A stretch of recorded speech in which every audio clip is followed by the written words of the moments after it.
안녕하십니까? 네.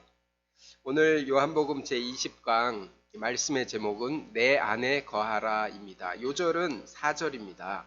같이 한번 읽어보겠습니다. 시작. 내 안에 거하라. 나도 너희 안에 거하리라. 가지가 포도나무에 붙어 있지 아니하면 스스로 열매를 맺을 수 없음같이 너희도 내 안에 있지 아니하면 그러하리라. 하나님 아버지, 이 시간 저희들 예배 가운데 나오게 하셔서 감사합니다. 저희가 말씀에 집중할 수 있도록 도와주시고 하나님께서 우리 각자에게 세미하게 말씀하시는 것을 듣게 해주시기를 간절하게 기도합니다. 주의 성령께서 우리와 함께 해 주시옵소서. 예수님 이름으로 기도했습니다. 아멘. 요한복음에는 예수님의 7가지 자기 선언이 나오는데 오늘은 그 마지막입니다. 예수님이 지상에서 마지막 날 밤에 하신 자기 선언이기 때문에 의미가 깊을 것입니다.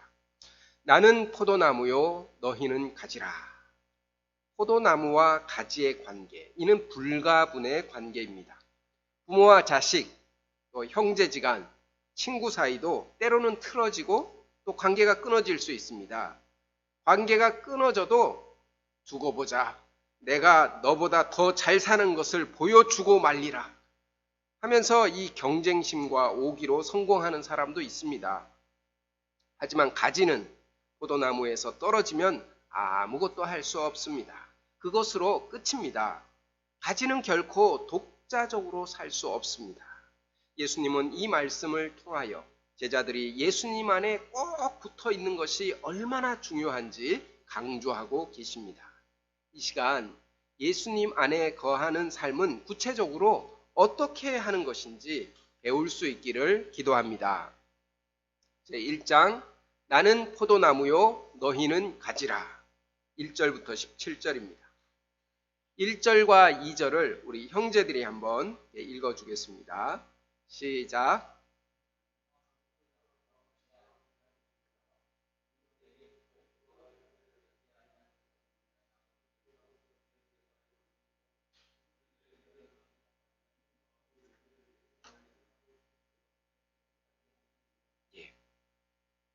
예수님은 참 포도나무이십니다. 유일한 진짜 포도나무임을 선언하는 말씀입니다. 예수님 외에 다른 포도나무는 가짜입니다. 먹을 수 없는 들포도만 생산할 뿐입니다. 어떤 점에서 예수님이 참 포도나무일까요? 이제까지 예수님의 자기 선언을 생각해 봅시다. 나는 세상의 빛이라, 생명의 떡, 양의 문, 선한 목자, 부활이요 생명이라, 길이요 진리요 생명이라고 선언하셨습니다.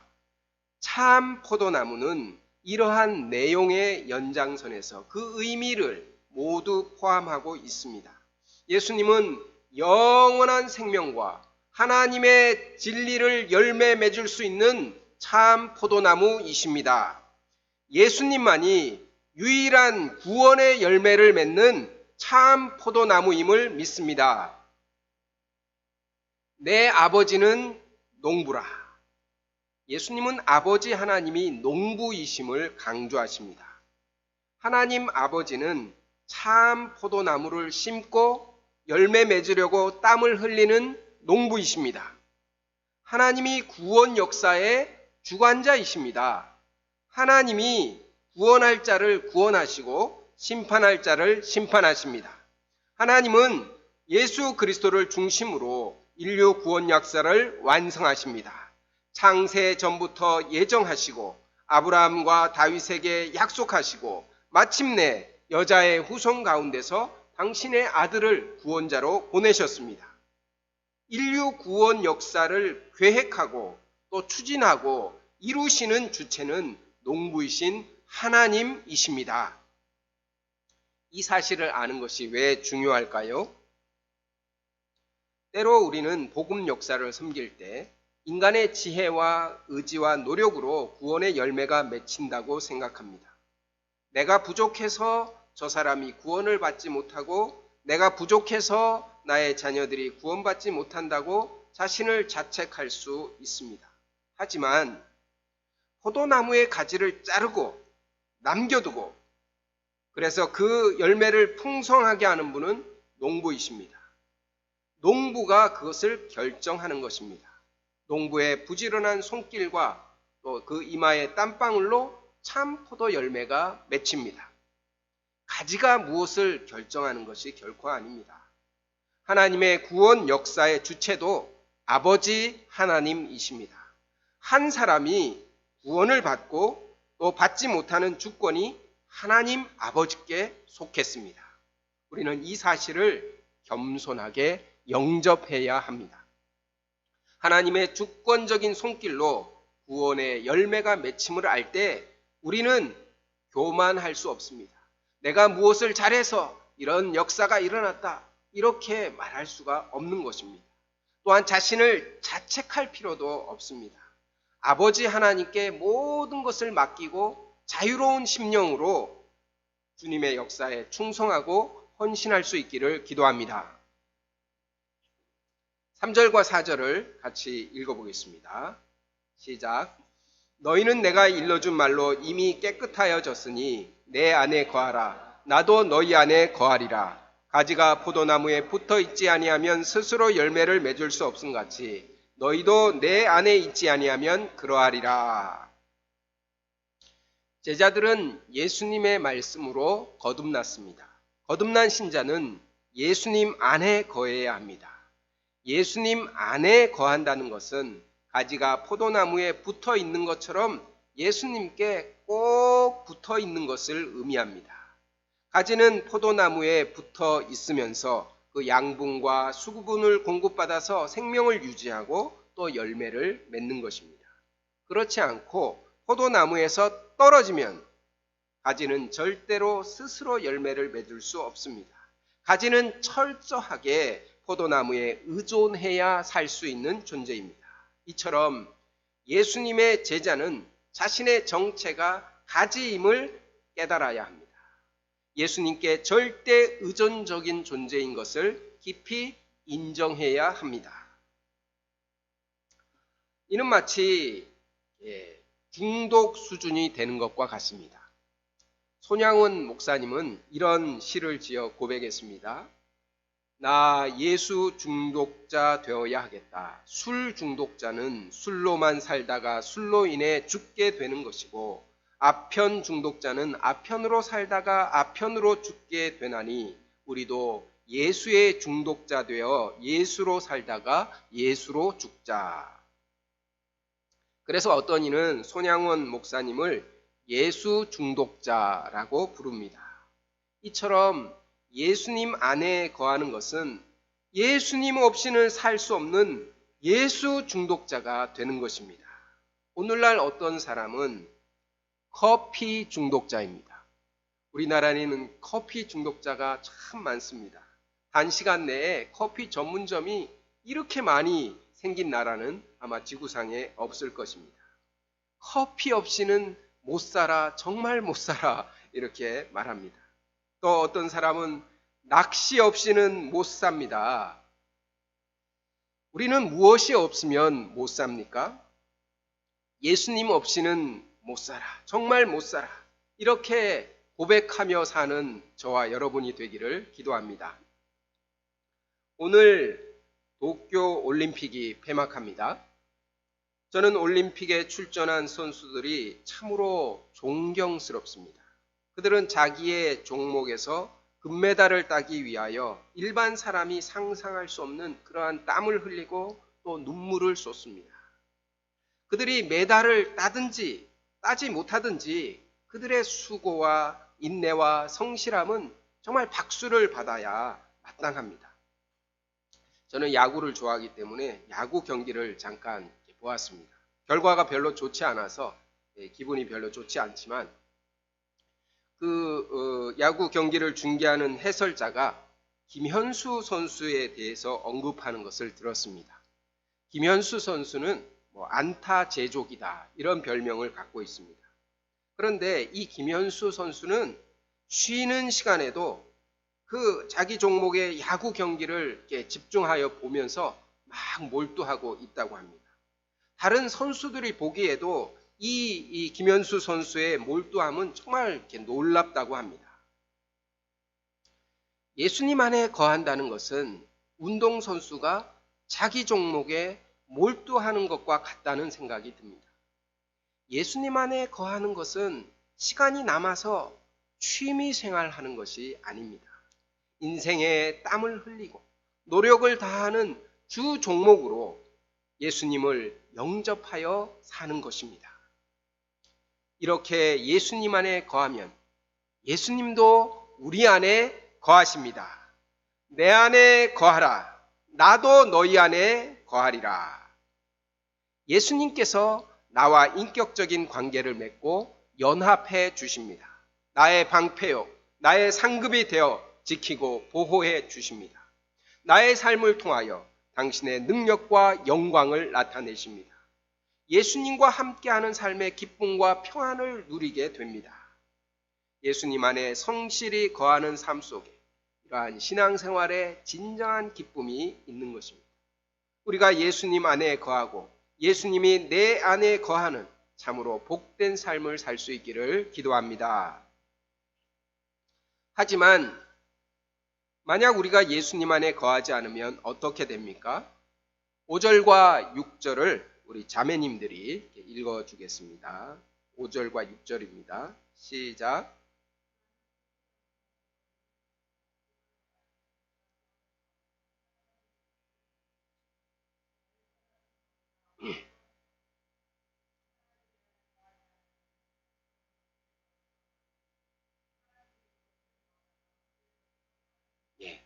여기서 나를 떠나서는 사람이 내 안에 거하지 아니하면 이라는 의미는 예수님을 더는 믿지 않는 것을 의미합니다. 가롯 유다와 같이 예수님을 믿지 않는 사람이 되는 것입니다. 예수님보다 세상 사람이나 자기 능력이나 눈에 보이는 물질적인 것들을 더 믿는 것입니다. 육체의 쾌락이나 돈을 더 사랑하는 사람으로 전락하는 것입니다. 이런 사람은 예수님과 함께함으로 맺을 수 있는 영원한 생명의 열매 또 진리의 열매를 맺을 수 없습니다. 세상에서 잘 살아가는 것 같지만 영적으로는 바짝 메마른 가지인 것입니다. 결국 하나님이 심판의 불에 그를 던져서 사르십니다. 우리는 예수님을 떠나서는 아무것도 할 수 없음을 명심해야 합니다. 나는 포도나무요, 너희는 가지라. 예수님 없이도 잘 살 수 있겠다는 생각은 우리가 꿈에도 하지 말아야 합니다. 예수님은 포도나무요, 나는 가지라는 사실을 늘 고백하면서 살 수 있기를 기도합니다. 그럼 예수님 안에 거하는 구체적인 생활은 무엇입니까? 7절과 8절을 한번 읽어보겠습니다. 시작.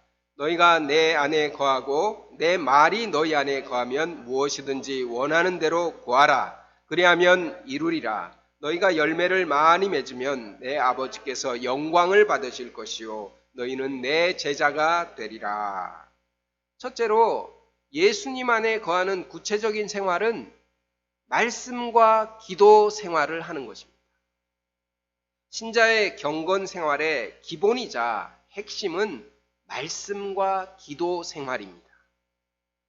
우리 안에 죄악된 본성이 있습니다. 교만과 시기심, 미움과 감정과 혈기, 안일과 게으름, 정욕, 돈을 사랑하는 욕심 등 우리 안에는 육체의 욕망이 있습니다. 죄악된 본성대로 살지 않으려고 결심해도 어느 순간 욕망에 지배당하는 자신을 발견합니다. 오호라, 나는 곤고한 사람이로다. 평생 탄식합니다. 이러한 우리가 할 수 있는 최선의 저항은 예수님의 말씀을 우리 마음속에 거하게 하는 것입니다. 말씀을 붙잡고 기도하는 생활을 꾸준히 감당하는 것입니다. 매번 실패하지만 다시 말씀과 기도로 돌아가는 것입니다. 그러면 아버지 하나님께서 도와주십니다. 우리의 기도를 들으십니다. 조금씩 변화되고 성장하는 열매를 맺게 하십니다. 성령의 열매가 맺어집니다. 비록 죄악된 본성의 지배당해서 넘어지기도 하지만 포기하지 않고 다시 말씀을 붙잡고 기도하는 그런 사람이 예수님의 참 제자입니다. 이런 사람을 통하여 하나님이 영광을 받으십니다. 하나님께서 우리 공동체 가운데, 특히 부가 가운데 1년에 한 번씩 우리가 성경 일독하는 그런 방향을 갖도록 도와주신 것을 감사합니다. 우리가 언제 어디에 있든지 하나님의 말씀을 읽고 묵상하고 기도하는 가운데 신령한 열매를 맺어가는 저와 여러분이 되기를 기도합니다. 둘째로 예수님 안에 거하는 구체적인 생활은 예수님의 사랑 안에 거하는 것입니다. 9절과 10절을 읽어보겠습니다. 시작. 아버지께서 나를 사랑하신 것 같이 나희도 너희를 사랑하였으니 나의 사랑 안에 거하라. 내가 아버지의 계명을 지켜 그의 사랑 안에 거하는 것 같이 너희도 내 계명을 지키면 내 사랑 안에 거하리라. 하나님 아버지는 성자 예수님을 사랑하십니다. 이 사랑은 정말 완전한 사랑입니다. 그런데 이 사랑이 저절로 유지되는 것이 아닙니다. 예수님은 아버지의 계명을 지킴으로 그의 사랑 안에 거하십니다. 아버지의 계명이 무엇입니까? 아버지 하나님의 뜻에 순종해서 십자가를 지는 것입니다. 예수님은 이 계명에 철저하게 순종하심으로 아버지 하나님과 완전한 사랑의 관계 속에 거하십니다. 예수님은 아버지 하나님이 그 완전한 사랑으로 예수님을 사랑하듯이 우리를 사랑하십니다. 우리를 위하여 이 땅에 오셨고 당신의 생명을 십자가에 내어주셨습니다. 이 사랑 안에 거하는 삶은 얼마나 행복하고 안전하겠습니까? 그런데 이 사랑도 공짜로 유지되는 것이 아닙니다. 요즘 말로 하면 우리가 날로 먹을 생각을 해서는 안 됩니다. 너희도 내 계명을 지키면 내 사랑 안에 거하리라. 예수님의 사랑 안에 거하는 열쇠는 예수님의 계명을 지키는 것입니다. 예수님의 계명이 무엇입니까? 12절은 말합니다. 내 계명은 곧 내가 너희를 사랑한 것 같이 너희도 서로 사랑하라 하는 이것이니라. 요한복음 13장에서 새 계명을 주셨습니다. 새 계명을 너희에게 주노니 서로 사랑하라. 내가 너희를 사랑한 것 같이 너희도 서로 사랑하라. 예수님은 우리를 위하여 목숨을 버리는 가장 큰 사랑을 하셨습니다.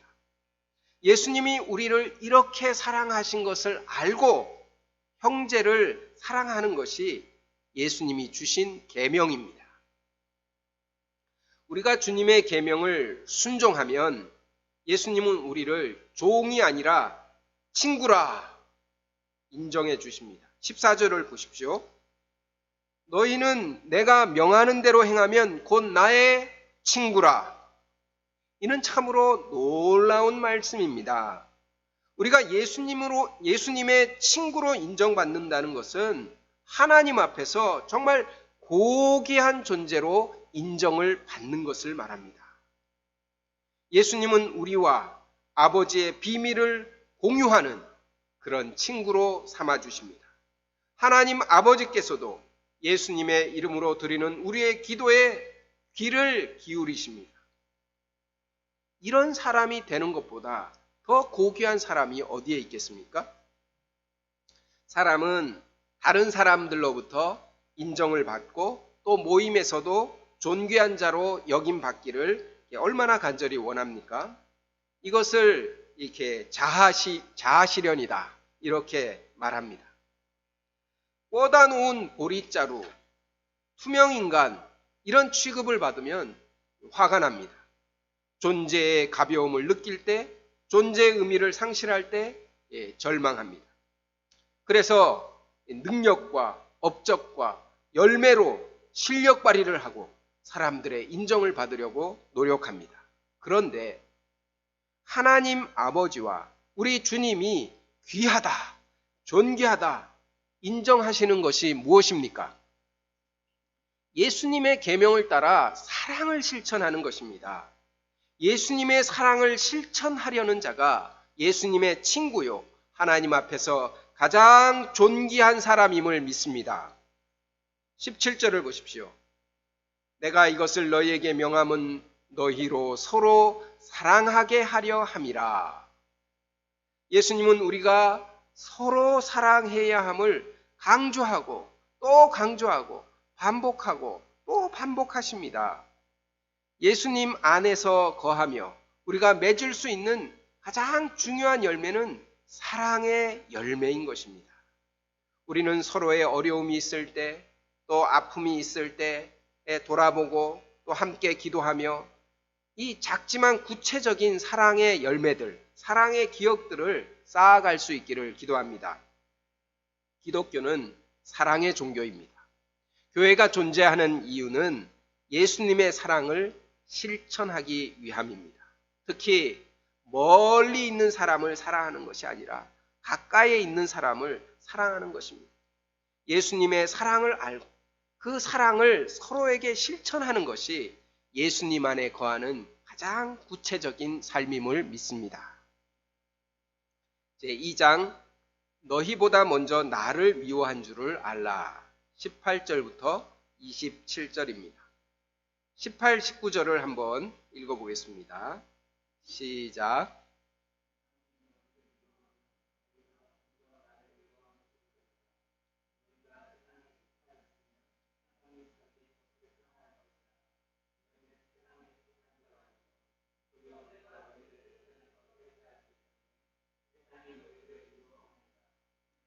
이제 몇 시간 후면 예수님은 떠나고 또 제자들은 세상에 홀로 남습니다.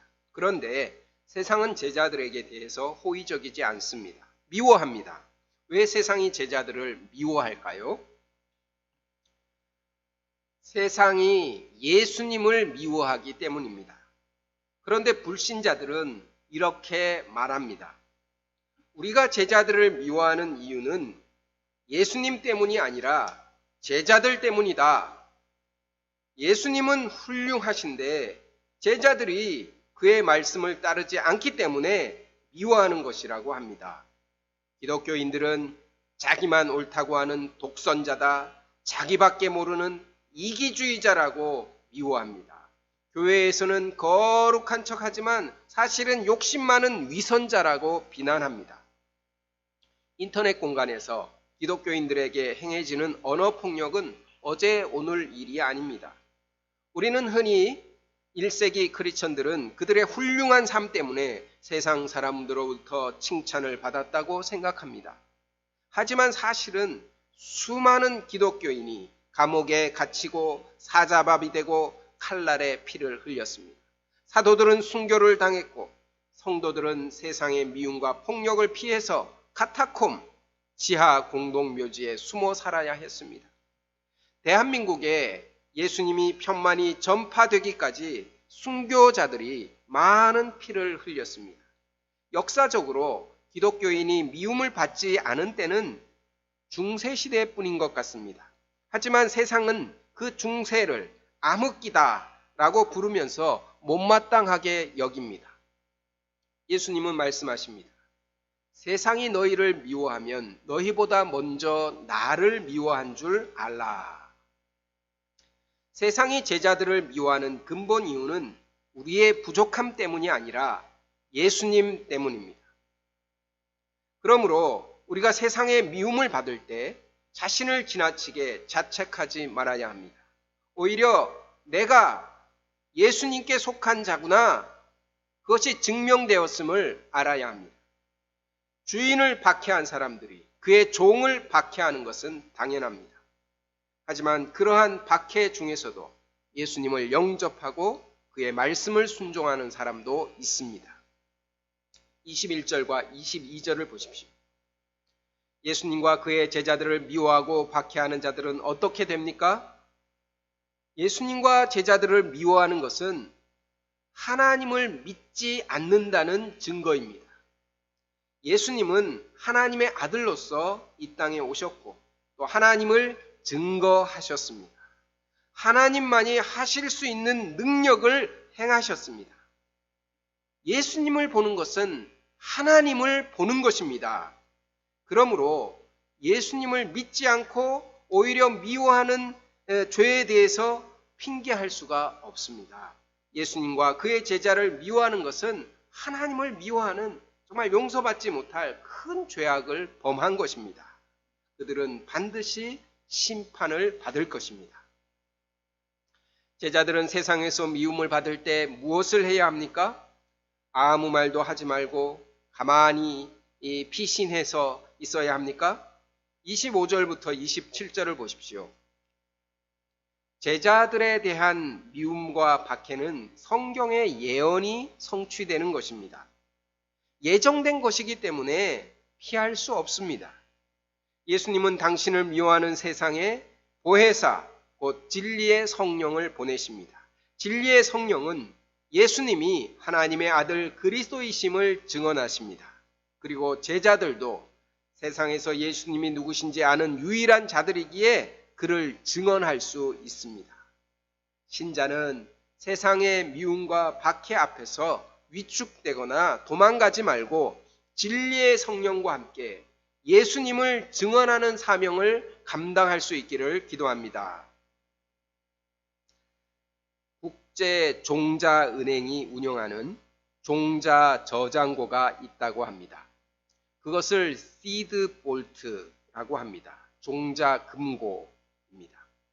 기후 변화로 인해서 자연재해가 발생하거나 또 전쟁이나 또 핵폭발 같은 지구적인 대재앙으로부터 그 식물 자원을, 유전 자원을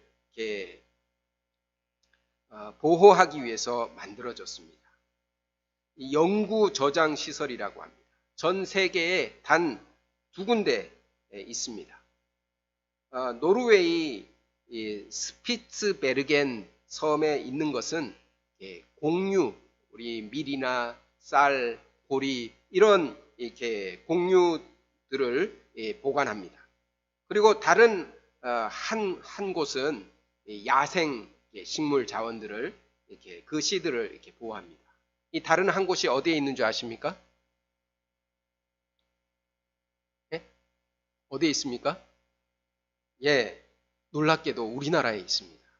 우리나라의 경상북도 봉화군에 가면은 그곳에 시드볼트가 있습니다. 한번 가서 이렇게 관광을 할 수도 있습니다.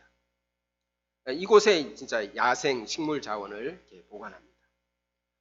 이 시드볼트는 지하 50m 이렇게 아래 또 강화 콘크리트 한 이렇게 50cm 이상 되는 강화 콘크리트와 또 3중 철판 구조 등으로 만들고 또 거기에 습도나 이렇게 온도나 그것을 항상 이렇게 유지하고 그렇게 아주 이렇게 안전하게 만듭니다.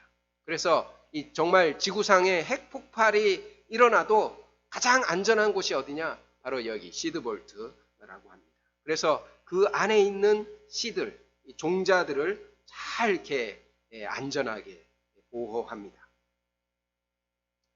예수 그리스도는 우리 크리스찬들의 시드볼트와 같습니다. 코로나 팬데믹으로 어려운 시대입니다. 지난 2년 동안 대면 예배를 드리지 못하고 또 출입이 제한되면서 어떻게 보면 지구 대재앙급의 어려운 시간을 우리가 보내고 있다고 할 수 있습니다.